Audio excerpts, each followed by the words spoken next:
ஊருக்கெல்லாம் கவுளி சொல்லுமா பள்ளி, தனக்குன்னு வந்தால் கள்ளிப்பாளையில் விடுமா துள்ளிம்பாங்க.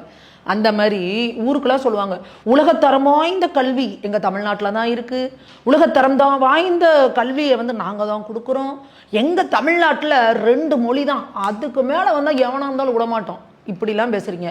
ஆனால் உங்கள் பிள்ளைங்களை மட்டும் கொண்டு போய் வெளிநாட்டில் படிக்க வைக்கிறீங்க. உலகத்தரம் வாய்ந்த கல்வி கொடுக்குறாங்க, எங்கள் தமிழ்நாட்டில் படிக்க வச்சா என்னங்க, வெளிநாட்டில் படிக்க வைக்கிறீங்க. அதே மாதிரி உங்கள் பேர பிள்ளைங்களை எல்லாத்தையும் சிபிஎஸ்சி ஸ்கூலில் 3 மொழி படிக்க வச்சு அவங்கள பெரிய அரசியல் தலைவராக்குறீங்க, டெல்லிக்கு அனுப்புறீங்க, ஃபாரினுக்கு அனுப்புறீங்க. இன்றைக்கி இன்பநிதி அவர்கள் லண்டனில் ஏதோ ஒரு இது வாங்குறாரு, ஏதோ ஒரு டிகிரி ஒன்று ஏதோ வாங்குறாரு.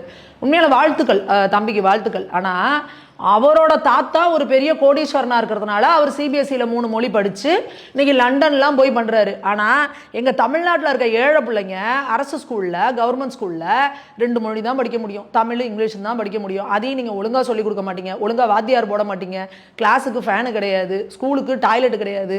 இந்த மாதிரி நினச்சி திராவிடம் அதை பண்ணுச்சு, திராவிட மாடல் இதை பண்ணுச்சுன்னு வாயிலேயே வடை சுட்டு எங்கள் பிள்ளைங்க தமிழ்நாட்டை விட்டு தாண்டி இங்கே பக்கத்து ஸ்டேட்டுக்கு போனாலே திருத்தருன்னு முடிச்சுட்டு இருக்க நிலைமையில இருக்கு. ஆனா திமுகவோட தலைமை குடும்பம் மட்டும் அவங்க கோடீஸ்வரர்களா பணக்காரர்களா இருக்கிறதுனால அவங்க பிள்ளைகளை சிபிஎஸ்சியில் படிக்க வச்சு இன்னைக்கு உலகத்தரம் வாய்ந்த கல்வியை கொடுத்து வெளிநாடுகளில் போய் இனி இதில் வாங்குற அளவுக்கு, டிகிரி வாங்குற அளவுக்கு அவங்க பிள்ளைங்களை தயார் பண்ணி வச்சிருக்காங்க. அப்போ தமிழக மக்கள் இதை புரிஞ்சுக்கணும். இது எப்பேற்பட்ட ஏமாத்து அரசியலை நம்மளை நோக்கி பண்ணிட்டு இருக்காங்க. இவங்களோட பிள்ளை இவங்க எல்லாருமே சிபிஎஸ்சியில் 3 மொழி படிக்கிறாங்க, அவங்க பிள்ளைகள் எல்லாமே சிபிஎஸ்சியில் 3 மொழி படிக்கிறாங்க. ஆனால் அப்பாவி அரசு ஏழை பள்ளி மாணவர்கள் 3 மொழி படிக்கக்கூடாது, 2 மொழி தான் படிக்கணும் அப்படின்னு சொல்றது எவ்வளவு பெரிய அந்த ஏழைகளுக்கு இழைக்கப்படுற அநீதி அப்படிங்கிறத புரிஞ்சுக்கணும்.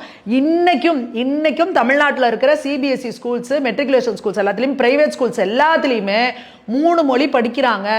இல்லாதப்பட்ட ஏழை அரசு மாணவர்களுக்கு, அரசு பள்ளி மாணவர்களுக்கு மட்டும் 3வது மொழி கிடையாதுங்கிறீங்க.